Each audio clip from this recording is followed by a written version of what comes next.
Praise the Lord. കർത്താവിൻ്റെ ധന്യതിരുനാമം വാഴ്ത്തപ്പെടുമാറാകട്ടെ. ലോകത്തിൻ്റെ വ്യത്യസ്തങ്ങളായിരുന്നു കൊണ്ട് എന്നെ ശ്രദ്ധിക്കുന്ന എല്ലാ വീണ്ടെടുക്കപ്പെട്ട ദൈവമക്കൾക്കും ലോകരക്ഷകനും നമ്മുടെ വീണ്ടെടുപ്പുകാരനായിരിക്കുന്ന കർത്താവായ യേശു ക്രിസ്തുവിൻ്റെ ധന്യതിരുനാമത്തിൽ എൻ്റെ ക്രിസ്തീയ സ്നേഹവന്ദനങ്ങൾ അറിയിക്കുന്നു. വലിയവനായ ദൈവം നാം ഏവരെയും ധാരാളമായി അനുഗ്രഹിക്കുമാറാകട്ടെ. ഒരു പ്രാവശ്യം കൂടെ നമ്മുടെ കർത്താവിൻ്റെ വരവ് താമസിച്ചതുകൊണ്ടും ഈ ഭൂമിയിൽ ദൈവം നമുക്ക് ആയുസ്സും ആരോഗ്യ ബലവും നൽകി തന്നതുകൊണ്ട് ഇപ്രകാരം ഒരു ദൈവജന സന്ദേശം ശ്രദ്ധിക്കുവാൻ ഈ ഞായറാഴ്ചയിൽ ദൈവം നമുക്ക് ഒരുക്കുന്ന നല്ല അവസരങ്ങൾക്കായി ദൈവത്തെ സ്തുതിക്കുന്നു. എല്ലാ ഞായറാഴ്ചകളിലും ഞാൻ അപ്ലോഡ് ചെയ്യുന്ന ഓരോ മെസ്സേജുകളും ഓരോ വചനങ്ങളും ഓരോ സന്ദേശങ്ങളും നിങ്ങൾക്ക് എല്ലാവർക്കും വളരെ അനുഗ്രഹമായി തീർന്നുകൊണ്ടിരിക്കുന്നതിൽ അതിയായ സന്തോഷമുണ്ട്. ദൈവം നിങ്ങളേവരെയും ധാരാളമായി അനുഗ്രഹിക്കട്ടെ. ഈ യൂട്യൂബ് ചാനലിലൂടെ നിങ്ങൾ കേൾക്കുന്ന എല്ലാ വചനങ്ങളും നിങ്ങൾക്കൊരു അനുഗ്രഹവും ആശ്വാസവും വിടുതലും കർത്താവ് നൽകട്ടെ. വളരെ പ്രാർത്ഥനയോടെ തികഞ്ഞ ദൈവാശ്രയത്തോടെ അല്പം നേരം ദൈവത്തിൻ്റെ വചനം നമുക്ക് ശ്രദ്ധിക്കാം. ഈ ആഴ്ചയിലെ തിരുവചന ധ്യാനത്തിന് ആധാരമായി എബ്രായർക്ക് എഴുതിയ ലേഖനം 11-ാം അധ്യായം അതിൻ്റെ 34-ാമത്തെ വാക്യം നാം ഇപ്രകാരം വായിക്കുന്നു: തീയുടെ ബലം കൊടുത്തു, വാളിൻ്റെ വായ്ക്ക് തെറ്റി, ബലഹീനതയിൽ ശക്തി പ്രാപിച്ചു, യുദ്ധത്തിൽ വീരന്മാരായി തീർന്നു. വളരെ അനുഗ്രഹിക്കപ്പെട്ട നല്ല വചനത്തിനായി ഞാൻ കർത്താവിനെ സ്തുതിക്കുന്നു. വിശ്വാസ വീരന്മാരുടെ പട്ടിക ഇവിടെ പൗലോസ് എഴുതുമ്പോൾ താൻ പറയുന്നൊരു കാര്യമാണ്: വാളിൻ്റെ വായ്ക്ക് തെറ്റി, തീയുടെ ബലം കെടുത്തിക്കളഞ്ഞു, സിംഹത്തിൻ്റെ വായ അടച്ചു, വാക്തത്വങ്ങൾ പ്രാപിച്ചു എന്നൊക്കെ പറഞ്ഞു വന്നിട്ട് അവസാനം പറയുകയാണ് ബലഹീനതയിൽ അവർ ശക്തി പ്രാപിച്ചു. പ്രിയമുള്ളവരെ, ബലഹീനതകളിൽ നമ്മെ കൈവിടാത്ത ഒരു ദൈവം നമ്മോട് കൂടെയുണ്ട്. നമുക്കറിയാം, ഇന്ന് ഭൂമി ജീവിക്കുന്ന ഭൂരിഭാഗവും ദൈവമക്കളും ബലഹീനരാണ്, കുറവുള്ളവരാണ്. ആരും പൂർണ്ണരല്ല. മനുഷ്യനെ ദൈവം സൃഷ്ടിച്ചപ്പോൾ തന്നെ കുറവുള്ളവരായിട്ടാണ് എന്ത് ചെയ്തത്? ബലഹീനനായിട്ടാണ് ദൈവം സൃഷ്ടിച്ചത്. ദൈവത്തിൽ നിന്ന് അല്പം കൂടെ താഴ്ത്തിയാണ് മനുഷ്യനെ ദൈവം സൃഷ്ടിച്ചത്. ബലഹീനതയില്ലാത്ത ആരുമില്ല. എന്നാൽ ആ ബലഹീനതയിൽ ശക്തി നൽകി തരുന്ന ഒരു ദൈവമുണ്ട്. കൈവിടാതെ നമ്മെ ചേർത്ത് പിടിക്കുന്ന ഒരു ദൈവം നമുക്കുണ്ട്. അതാണ് ഈ ആഴ്ചയിൽ, ഈ ഞായറാഴ്ചയിൽ നിങ്ങളുമായി പങ്കുവയ്ക്കുവാൻ പരിശുദ്ധാത്മാവ് എനിക്ക് നൽകി തന്ന ആലോചന. അതേ പ്രിയമുള്ളവരെ, നമ്മുടെ അവസ്ഥകളും സാഹചര്യങ്ങളും ഏതുമാകട്ടെ, ബലഹീനതയിൽ ഒരിക്കലും ദൈവം നമ്മെ എന്ത് ചെയ്യത്തില്ല, തള്ളിക്കളയുന്ന ഒരു ദൈവമല്ല. കൊച്ചു കൊച്ചു ബലഹീനതകൾ നമ്മുടെ ജീവിതത്തിൽ കാണാം. പ്രാർത്ഥനക്കുറവ്, ആരാധനക്കുറവ്, ദൈവമായിട്ടുള്ള ബന്ധമില്ലായ്മ, ഏതെങ്കിലും രീതിയിലുള്ള ബലഹീനതകൾ നമ്മുടെ ലൈഫിനകത്ത് കടന്നു വരാം. എന്നാൽ ആ ബലഹീനതയിൽ കൈവിടാത്തൊരു ദൈവമാണ് നമുക്കുള്ളത്. 3.5 വർഷക്കാലം യേശുവിനോടൊപ്പം തട്ടിയുരുമി നടന്ന പത്രോസ് ഒരു സാഹചര്യത്തിൽ എന്ത് ചെയ്തു? യേശുവിനെ തള്ളിക്കളഞ്ഞു. താൻ പിന്മാറ്റത്തിൽ പോയി. എന്നാൽ തന്നെ അത് ബലഹീനതയായിരുന്നു. എന്നാൽ അവൻ എന്ത് ചെയ്തു? മടങ്ങി വന്നു, ക്രിസ്തുവിലേക്ക് മടങ്ങി വന്നു. ആ ബലഹീനതയിൽ അവൻ എന്ത് ചെയ്തു? ശക്തി പ്രാപിച്ചു. പൂർവ്വപിതാക്കന്മാർ യേശു ക്രിസ്തുവിൻ്റെ കാലഘട്ടത്തിൽ അവിടെ എഴുതി വച്ചിരിക്കുന്ന ഒരു ഭാഗമാണ്. എബ്രായ ലേഖനം എഴുതി വെച്ചിരിക്കുകയാണ്. വിശ്വാസ വീരന്മാരുടെ പട്ടിക എഴുതുമ്പോൾ വിശ്വാസ വീരന്മാർ ബലഹീനത ഉള്ളവരായിരുന്നു. എന്നാൽ ആ ബലഹീനതയിൽ അവരെന്ത് ചെയ്തു? ശക്തി പ്രാപിച്ചെന്ന് നമുക്കിവിടെ കാണാൻ കഴിയുന്നു. അപ്പൊ ബലഹീനതകളില്ലാത്ത ആരുമില്ല. ബലഹീനതകൾ ഒട്ടനവധി കടന്നു വരാം. ദാവീദ്, കാട്ടിൽ കിടന്ന ദാവീദിനെ ദൈവം രാജാവാക്കി മാറ്റി. എന്നാൽ തന്റെ ജീവിതത്തിൽ ഒത്തിരി ബലഹീനതകൾ എന്ത് ചെയ്തു?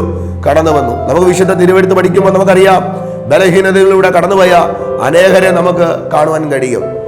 പാപത്തെ അതിജീവിച്ച് വിശുദ്ധിക്ക് പ്രാധാന്യം കൊടുക്കാൻ കഴിയാതെ സംസാരത്തിലും ചിന്തയിലും നോട്ടത്തിലും പ്രവൃത്തിയിലും കൊടുത്തുവാങ്ങലുകളിലൊക്കെ വീഴ്ചകൾ സംഭവിച്ചിട്ടുള്ളവരാണ്, വീണു പോകുന്നവരാണ്. എന്നാൽ ബലഹീനത സംഭവിച്ചു, എന്നാൽ അവൻ ഇങ്ങനെ തന്നെ പോകട്ടെ എന്ന് ഓർത്ത് പോകുന്നതല്ല. ആ ബലഹീനതയിൽ നിന്ന് ഒരു മടങ്ങി വരവാണ് നമുക്ക് അനിവാര്യം.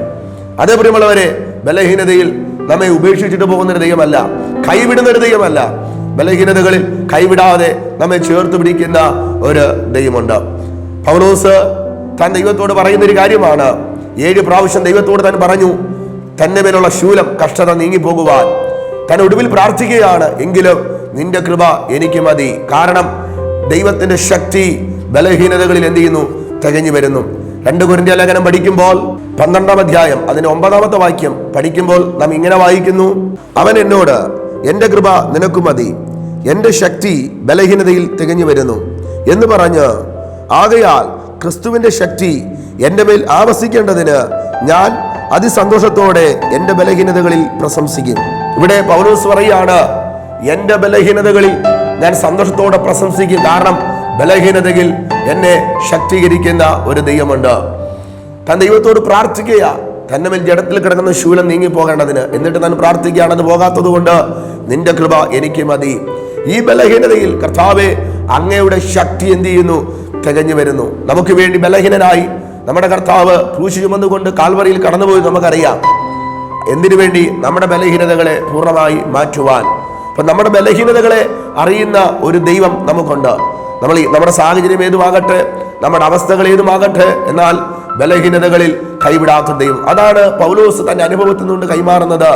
ബലഹീനതകളിൽ ശക്തി നൽകി തരുന്ന, പൂർണ്ണത നൽകി തരുന്ന, ബലഹീനതയിൽ ഉയർപ്പിന്റെ ശക്തി നൽകി തന്ന് നമ്മെ മാനിക്കുന്ന, വിടിവിക്കുന്ന ഒരു ദൈവമുണ്ട്. പ്രിയമുള്ളവരെ, ഈ ആഴ്ചയിൽ വചനം നമ്മൾ ഏറ്റെടുക്കാൻ കഴിയട്ടെ. അത് നമ്മെ ബലഹീനതയിൽ കൈവിടാത്ത ഒരു ദൈവമുണ്ട്. ബലഹീനതകൾ എന്തുമാകട്ടെ, അതിനകത്ത് ദൈവശക്തി തികച്ച് നമ്മെ വിശുദ്ധിയോടെ നമ്മെ പുറത്തു കൊണ്ടുവരുന്ന, നമ്മെ മാനിക്കുന്ന, നമ്മെ വിടിവിക്കുന്ന ഒരു കർത്താവ് നമുക്കുണ്ട്. പ്രിയമുള്ളവരെ, ഭാരങ്ങളും പ്രയാസങ്ങളും പ്രതികൂലങ്ങളും എന്തുമാകട്ടെ, ഈ ദിവസങ്ങളിൽ ദൈവകരങ്ങളിലേക്ക് നമ്മത്തിനൊന്ന് വിട്ടുകൊടുക്കാം, ഏൽപ്പിച്ചു കൊടുക്കാം. ഒരിക്കലും ദൈവം നമ്മെ എന്ത് ചെയ്യത്തില്ല, ബലഹീനതയിൽ നമ്മെ തള്ളിക്കളയുന്ന ഒരു ദൈവമല്ല.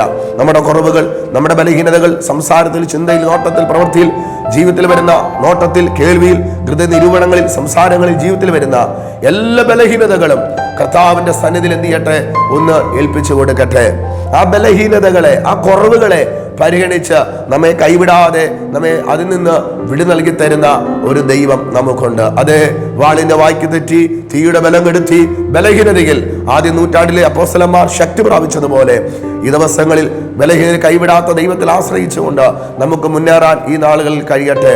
അത് നമ്മുടെ ദൈവം ബലഹീനതയിൽ കൈവിട്ടിട്ട് മാറിപ്പോകുന്നൊരു ദൈവമല്ല. പിന്നെയോ നമ്മുടെ ബലഹീനതകളെ, നമ്മുടെ കുറവുകളെ, ജീവിതത്തിനകത്തുള്ള എല്ലാ പോരായ്മകളെയും ക്ഷമിച്ച് നമ്മെ കൈവിടാതെ ചേർത്ത് പിടിക്കുന്ന ഒരു ദൈവമാണ്. എന്നാൽ പലരും ബലഹീനതകളെ ഒരു വീക്ക്നെസ്സായി, ഒരു നിരന്തരം അതിനെ മുതലെടുക്കുന്നവരുണ്ട്. എന്നാൽ അങ്ങനെയല്ല.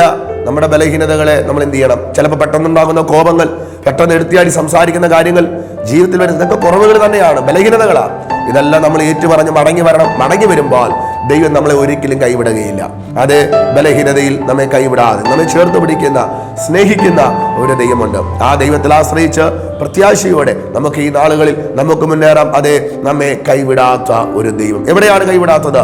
ബലഹീനതയിൽ ശക്തി നൽകി തരുന്ന ഒരു ദൈവം കൂടെ ഉണ്ടെന്നുള്ള പ്രത്യാശയോടെ ഈ നാളുകളിൽ നമുക്ക് മുന്നേറാം. ഈ കേട്ട വചനം നമുക്ക് ബലഹീനതകളിൽ കൈവിടാതെ ദൈവം ബലം ശക്തിയും പകരട്ടെ എന്നുള്ള പ്രാർത്ഥനയോടെ വാക്കുകൾക്ക് വിരാമം കുറിക്കുന്നു.